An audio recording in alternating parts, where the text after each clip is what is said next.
Hello, ladies and homesteaders. It is Kathy Haig here at the Diva's Guide to Homesteading.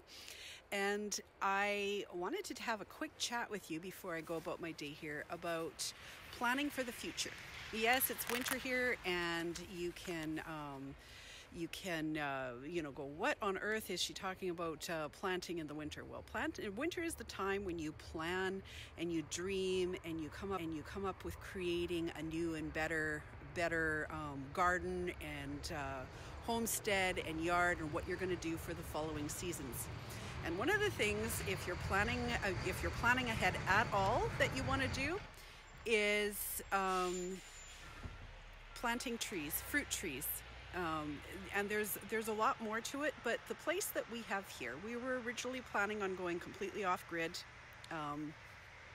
but my husband became really ill here a few years ago, and we just need to be closer to facilities and a doctor and all that.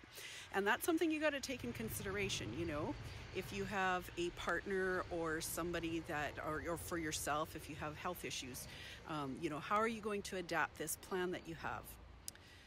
Fruit trees are something that are long-term. They are for future generations. This orchard here, well, it used to be 50 acres of orchard through here.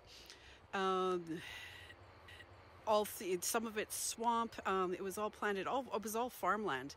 And so the fruit trees we have 13 fruit trees on a half-acre property.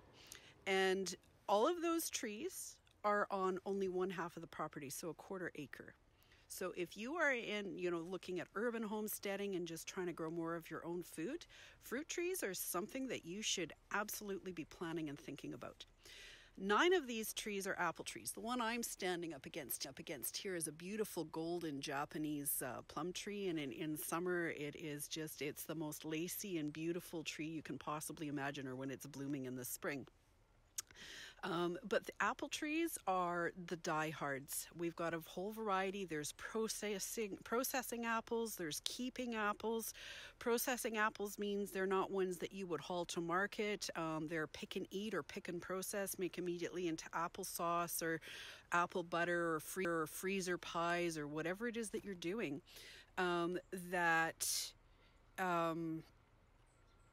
Because they don't travel well. There's other kinds of apples that are keeping apples or eating apples. They'll store for a couple months in the fridge, or if they're maybe long-term winter apples. And so you can actually store them properly in a cool place, for up to 10 months, depending on the type. So you have, food through the winter. So we have traded it for other vegetables and stuff that we maybe haven't been able to grow for ourselves all the time. Like we don't have a potato patch, for example. So we've traded apples for potatoes and carrots. We have traded for meat, for chicken, even for fish. And, somebody went crabbing and for a few days. Don't worry, it was all legal, proper licensing. We traded for some crab. We traded for some crab.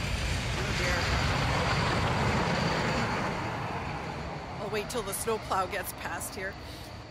There are so many things that you can do with well-producing fruit trees. And once they're established, they don't actually take much work. You're pruning them in the spring, keeping an eye open for pests and stuff.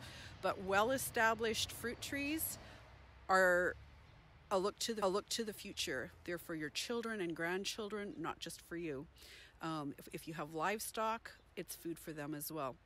So if you are looking at any kind of homesteading, urban or rural, get your trees planted. Do your research, ask around, find out what types do best where you are. If you have questions, you're welcome, of course, to ask me as well, because there's some pretty good resources out there. But consider getting them planted sooner rather than later, because it does take time, and you want to get them going while you work on other things. I hope you have a great day, and thanks for stopping in. Bye.